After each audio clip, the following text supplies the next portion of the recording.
You're watching a Highwire Media podcast. Hello and welcome again to the Political Pulse Show. As always, I'm your host, Larry Lace. So this is the electoral map on the screen, and we have had a lot of data over the past couple of years or so. And this kind of pointed to Donald Trump's victory, and a lot of people could see it coming. That was the fact that Republican Party registration was booming. They were gaining almost everywhere. The Democrats were gaining almost nowhere. And despite the fact you had a lot of people claiming that Donald Trump is unpopular, you have a lot of people that are going out there and saying it's over for him. They'll talk about the markets, they'll talk about the tariffs. They're not willing to trust the process or whatever. It would be showing up in the fact that you have a lot of people who are disaffected from politics that would be, registering as a Democrat or Republicans, flipping from Republican to Independent to Republican to Democrat, if they're actually fed up, or from Independent to Democrat. That's not exactly what the data is showing. In fact, the data is showing that it's going to be increasingly harder for a Democrat to have any shot at victory in 2028. Hey there, folks. In these unpredictable economic times, safeguarding your financial future is more crucial than ever. That's why I want to talk to you about Birch Gold Group, a trusted leader in the precious metals industry since 2003.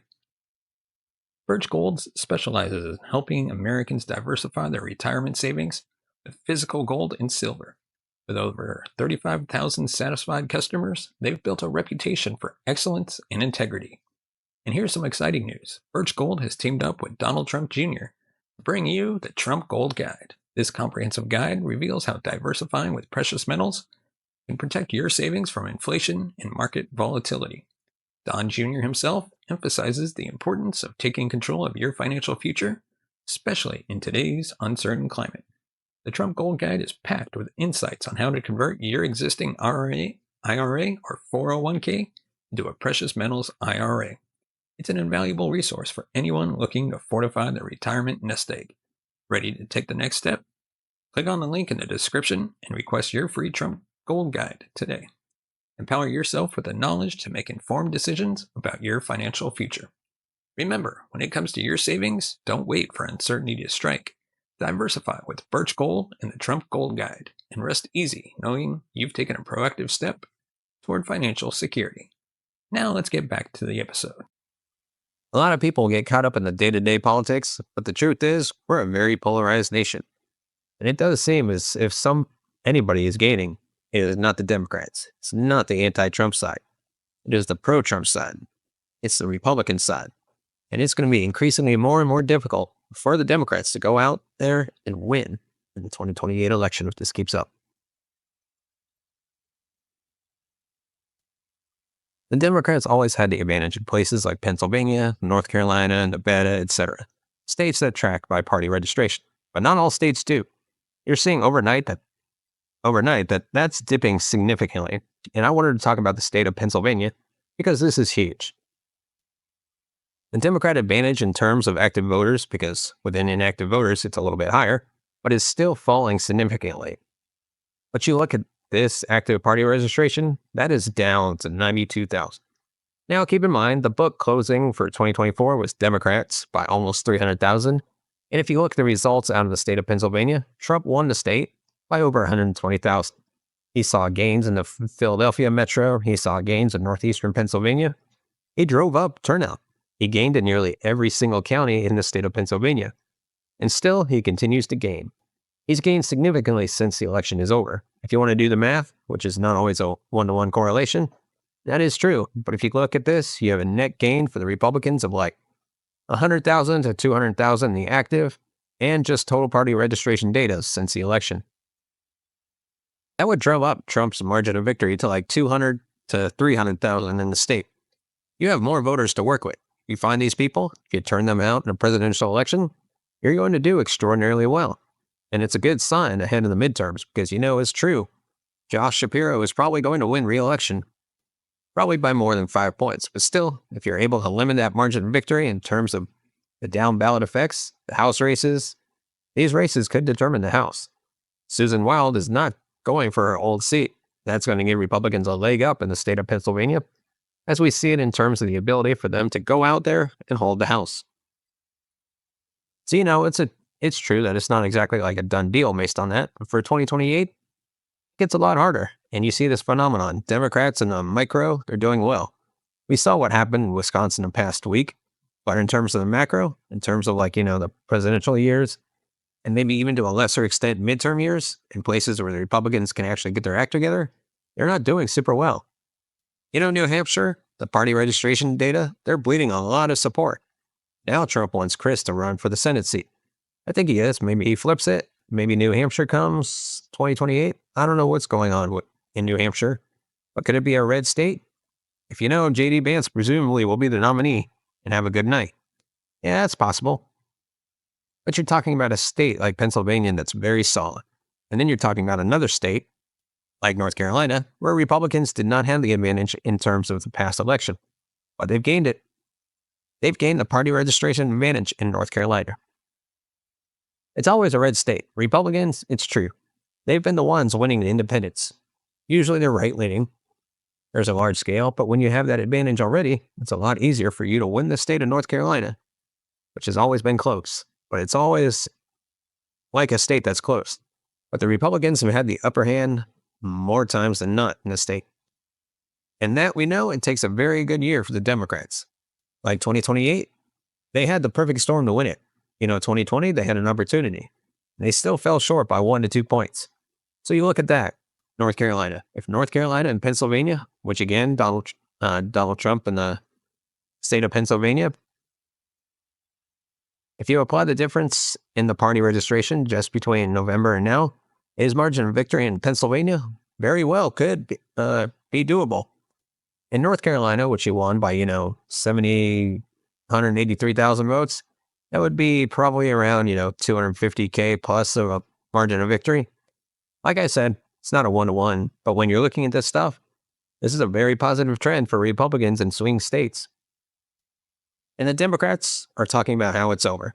Trump's policies are unpopular, and they'll cite, the stock market, which again, it is down a little bit. It is probably going to rebound. I think a lot of Americans are smart enough to understand the nuance and trust the process. Things of that nature. But both in those states, if these states go red, you're at 254. Now Georgia, because of Atlanta's growth, has been a state that's gotten harder for Republicans to win. I think they can win it in 28. I think they will win it in 26 because the propensity coalitions in the South are a little bit different.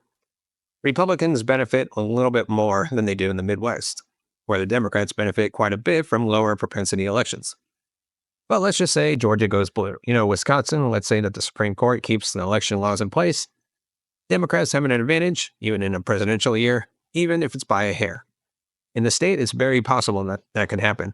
I'm not saying that Vance would lose Wisconsin. It's going to be competitive. But let's say Wisconsin and Michigan, they end up being Democrat states. Can Republicans win at that point? If they're just solidifying North Carolina and Pennsylvania, I think the answer is yes. And it doesn't have much to do with New Hampshire. It has a lot to do with Arizona and Nevada, because both of these states, there's been gains in Nevada of tens of thousands on net since the election as well. Same thing with Arizona. It's like Donald Trump won the state by 200,000 votes. Excuse me. He won it by a margin that was very similar to what you would see for a Republican around 20 years ago in the state. It's a different coalition. You're not doing as well with college whites. You're doing a tad bit better with working class whites, and then you're picking up a sizable share of the Hispanic electorate in the process as well. You're doing better among younger voters, younger Zoomers, especially men. That helps out, especially in the Phoenix area. Arizona turning a corner. Nevada, a white whale from the Republicans. Not anymore. I don't know what that would be. Maybe the state of New Hampshire. I think that's a more realistic one than Minnesota, because it's just a far left bastion. It's kind of like a discount Illinois type of thing, where you have the Minneapolis area, very far left. That kind of has the population control. It's true, it's not as blue as Illinois, but still, even on a good year for Donald Trump, he ended up falling short by 4 points. And I don't think that Tim Walz had much of an impact in terms of a positive impact in the state. But when you look at it, it's like, yeah, Donald Trump did well. And as a result, in terms of his presidency, what we're seeing, you have a lot of outrage on the left. And they may turn out for these special elections. But in terms of an overall voter databases of these states, Democrats are not gaining. They have their core constituency, the diehards, and they show up for every little possible election, which Republicans tend to drop the ball in those special elections. But the presidential years, the big prizes, that's where the Democrats really are struggling. And they'll talk about all this stuff. They'll drop the ball on the messaging. Their leadership nationally is just in tatters. I've said for a while, you could be in a 4-year-long recession. We're not going to be, for the record. I don't even know if we're going to get any recession. But it's like the way the Democrats are going. Yeah, 2028 is still a toss-up in a worst-case scenario for them, just because the math isn't there for them. The messaging is not there for them, and it's a major problem.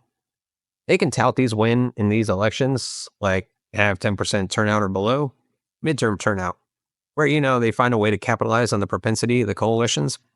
But at this stage in the game, it's like they're really, really struggling in terms of the macro. And we're seeing that all over. Because if North Carolina and Pennsylvania do get solidified as states that go Republican, maybe only by 2 or 3 points, and then you see Arizona and Nevada turn a corner, you don't even have to lift your finger. You just got to make sure your voters in those 4 states are going to show up. You run the table in those 4, you don't need Michigan. Now, I'm not saying they can't win Michigan, but you wouldn't need it. You wouldn't need Wisconsin, and you wouldn't need Georgia. And then we talk about the new frontier because you have trends. Hispanics moving to the right. New Mexico got a lot closer in the registration since the election, where if you look at the election results, Kamala Harris won by 55,000. The registration advantage has shrunk by almost as much as that since the election. And we're just a few months into Donald Trump's second term. Not even, and you're seeing this. So we need more people registering, and we need them voting. And we should have these people voting in these special elections more than they actually do. And it's easier to make that happen in states where you have a party registration advantage. But when you look at this, it's like, yeah, Republicans are just gaining support, like everywhere. Democrats are not, including New Jersey, by the way, which you look at this and you could say, well, Democrats still have an advantage, and they do. They have an advantage of around 800,000. That's down from 900,000 this past election. That's down from the 1.1 million that you saw in 2020. And honestly, it's like, you could say that that's a little bit too much to overcome or whatever, but the advantage is lesser than the Pennsylvania advantage was in 2016 when Trump won the state. Obviously, it was 900,000. Excuse me. So you could even say party registration isn't everything. But at the end of the day, the trends are all going in one way. And a lot of it at this stage, outside of maybe a deep blue, ancestrally blue state like New Jersey, it's not just ancestral Democrats becoming Republican. That was what we saw between 2016 and 2020. Now it's mainly about people that are new voters, the way they're registering, and it's not looking good for the Democrats. Because the dam always breaks.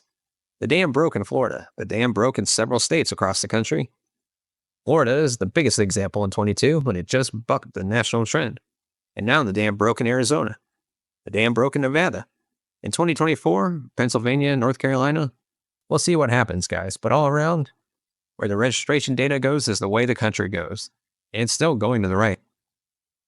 And mathematically speaking, 2028, that's crucial for the Democrats because the 2030s, electoral maps, which is going to be the 2032 election, 2036, 2040, all 3 of those are going to have maps that are extremely difficult for the Democrats to win. Because Republicans gain, like on net, 10 to 15 electoral votes or so, and the Democrats are losing. Those electoral votes are going from blue states to red states in pretty much every single case, which is absolutely massive. So they have to win in 2028.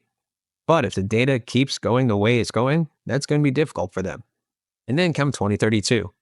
If they're going to win in the 2030s at all, they're going to have to rapidly transform themselves as a party into something that would be somewhat a little unrecognizable from their current form. And I'm not saying it can't happen. We've seen it before. That's very true.